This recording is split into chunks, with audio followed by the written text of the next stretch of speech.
There was a day that I became wealthy. I'll tell you the day, I know that day I was rich. I was broke. I was pissed. I was angry at everybody else but who? Myself. But really underneath it, I was mad at myself. I just couldn't beat myself up anymore, so I was pissed. And I had a friend that I loaned money to when I had barely enough, and I knew he needed it. And I gave him $1,200, and I'm here not able to eat. I'm down to like $25, $26. And I'm saying to him, calling him, and he's not returning my call. And I just need some money. He's ignoring me. I didn't ignore him, so I'm pissed. I'm frustrated. In the midst of all this, I'm also pragmatic. I got 25 and change, call it $26. What the hell am I going to do? I don't have any plans for economics. I got overhead that's crazy. I'm living in this little tiny apartment, 400 square feet in Venice, California. So I thought, okay, when I was totally broke early on, when I was 17, I used to save my money up and go to the smorgasbord and load up for Christmas, load up for the week. So I said, I was in Venice. I'm going to go over to Marina del Rey, where all the yachts are, and there's a place there called El Chorrito, and I'm going to go. They have an all-you-can-eat smorgasbord. I'm going to load up for the winter. I'm going to get there. So I didn't drive there because I wasn't going to spend the gas to get there, plus I needed to walk, so I walked there. And I go in, I'm not dressed really great, but it's Marina del Rey, it's okay. And I got a place right by the window, and I can see these yachts going by, and I'm dreaming of what life could be like. And I'm starting to let go of my anger, and I'm starting to focus on what I want instead of what I don't want. How many followers say I? And that shifted me just a bit. And now I'm eating, which shifted me a lot. And I got this giant plate stacked up, and I don't know what the amount was. It was like, whatever it was, $6.95, $7.95, right? So I'm going to do this. I could probably do this 3 or 4 times, right? Somewhere in that range. As I'm finishing my meal, this little boy comes in, dressed in a little suit. I honestly don't know how old he'd be, probably in the 3rd grade, so maybe 8 years old, 9 years old, something like that. And he was so adorable, and he opened the door for his mother, and his mother was an attractive lady, and he came over and he pulled out the seat for her, and she sat down, and she was a pretty lady, but as pretty as she was, I was totally obsessed by this boy. He had presence at 7 or 8 years old, and it moved me.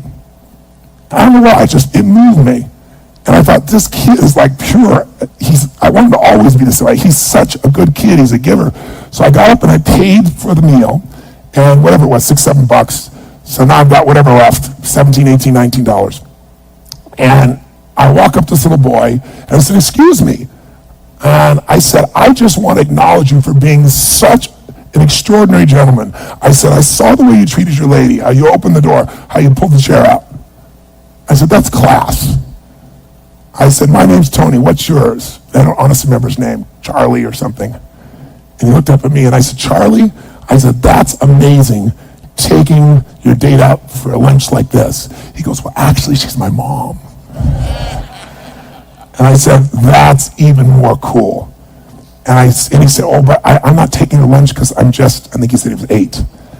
I said, oh, yes, you are. And I had no plan for this. I just reached in my pocket. I took all the money I had left, $17, $18, $19, and I put it on the table. I said, you're taking her to lunch.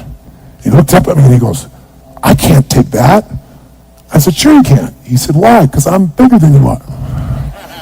And he smiled real big, and I didn't even look at his mom.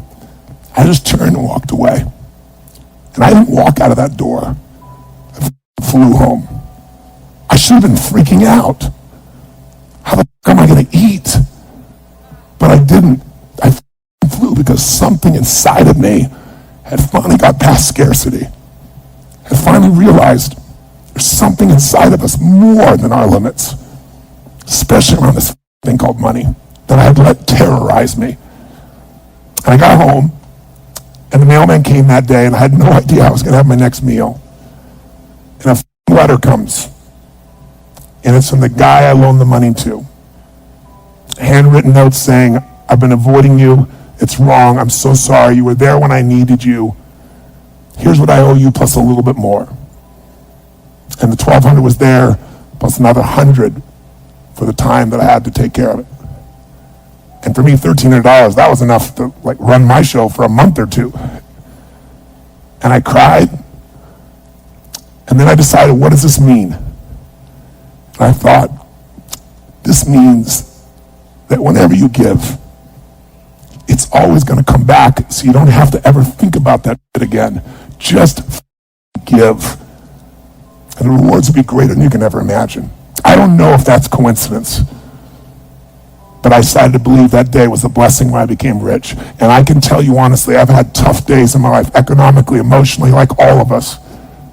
But I've never gone back to that scarcity. I never will. The secret to living is giving.